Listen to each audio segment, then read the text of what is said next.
Hey everyone, welcome back to another video. In this video guys, I'll show you how can you find out the real owner behind an Instagram account.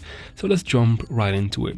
First, let's go ahead and make sure we have the Instagram app updated to the latest version for everything to work properly in this process. After that, quit from here, open Instagram, make sure you are logged in, and let's start looking for a random profile. Let's start with this one.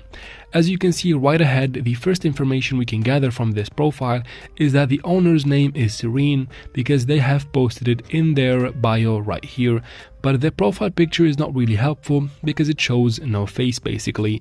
Now from here, this account is also private, so we cannot fetch more information about it. Let's go ahead and find another account. This one right ahead, we can see the owners of this profile because they posted a picture of themselves.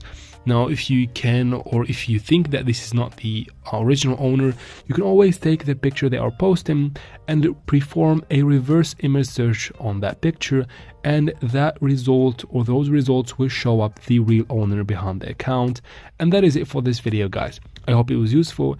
If it was, please like and comment down below. Don't forget to subscribe for future videos like this one, and as always, thank you very much for watching and see you in future videos.